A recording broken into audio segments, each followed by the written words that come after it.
मित्रों, मैं राजनंदन प्रसाद फिर एक बार आपके सामने। मित्रों, आप सभी को मालूम है कि 13 मार्च को नियोजित शिक्षकों का केस माननीय उच्च न्यायालय में लगा है। मुझे ये भी मालूम है और आपको भी मालूम है कि शिक्षक संगठन इस बार तैयारी में हैं, कोई गलती नहीं करना चाहते हैं, ये भी जानकारी है। फिर भी कुछ छन छन के बातें जो आ रही है उससे थोड़ा बहुत दुख होता है। दुख इस बात का होता है कि पिछले बार समान काम समान वेतन में यूनियन के लोगों ने बड़ी अच्छी भूमिका निभाई पटना उच्च न्यायालय में और हमारी जीत भी मिली। पर जब ये मामला सर्वोच्च न्यायालय गया तो वहाँ विभिन्न संगठन के लोग वहाँ पहुँचे और उन्होंने अपनी अपनी बातें अपने ढंग से कहना शुरू किया। जैसे पात्रता पास करने वाले शिक्षक, उन्होंने कहा कि हम पात्रता पास किए हुए हैं, इसलिए पहले समान काम समान वेतन पाने का हक हमको है।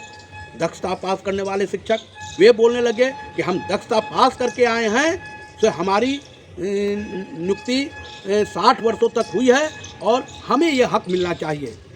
और जो पंचायत शिक्षक थे, जो कभी शिक्षा मित्र हुआ करते थे, वे लोग बोलने लगे कि हम लोग सबसे पहले हम बहाल हुए, इसलिए हमें ये अधिकार मिलना चाहिए। सर्वोच्च न्यायालय ने सबकी बात सुना, सवाल भी अच्छे अच्छे कर रहे थे, वकील जवाब भी अच्छे अच्छे कर रहे थे, लेकिन एक बात कोर्ट में स्पष्ट दिखाई दे रहा था कि यूनियन के लोग एक दूसरे पर कीचड़ उछालने में लगे हुए थे, जिसका हर्ष हुआ। आप भी देख रहे हैं, हम लोग भी देख रहे हैं। जो बिहार सरकार कह रही थी कि हम 25% वेतन वृद्धि करेंगे, वो उससे भी मुकर गई। मिला क्या? 10 से 12%। मित्रों, संगठन अगर एकजुट नहीं होता है तो हार निश्चित रहती है, और जब एकजुट होता है तो जीत निश्चित होती है। मित्रों, इस संदर्भ में एक छोटी सी कहानी मैं आपको सुनाना चाहता हूँ कि दो मित्र थे, आपस में बड़ा ही प्रेम भाव था। प्रेम भाव इतना था कि भगवान भी प्रसन्नचित्त रहते थे। एक बार दोनों दोस्त जा रहे थे, भगवान ऊपर से देखे कि अरे आज तो मौका है इनसे बात करने का। वो तुरंत धरती पर अवतरित हुए। उन्होंने दोनों मित्रों से मिले और बोले कि आप लोग की मित्रता देखकर मन खुश हो जाता है। भगवान करे आप दोनों की मित्रता की तरह ही इस पृथ्वी पर सारे मित्र एक दूसरे का ख्याल रखें। फिर भगवान बोले कि मैं एक वरदान देना चाहता हूँ, लेकिन एक शर्त है, जो पहले मांगेगा दूसरे मित्र को उससे दुगना मिलेगा। अब दोनों मित्र सोच में पड़ गए, क्या मांगे क्या मांगे। अरे मैं मांगूंगा 10 करोड़, इसे मिलेगा 200 करोड़ 20 करोड़। मैं मांगूंगा 100 करोड़, उसे मिलेगा 200 करोड़। क्या मांगूं? 1 किलो सोना मांगूंगा तो दूसरे मित्र को 2 किलो सोना मिलेगा। इसी उधेड़बुन में दोनों मित्र सोचने लगे। भगवान बोले मांगो, जो पहले मांगेगा दूसरे मित्र को दुगना मिलेगा। झट से एक मित्र ने कहा कि मैं मांगूंगा मैं मांगूंगा। भगवान बोले कि अच्छी बात है, तुम मांगो।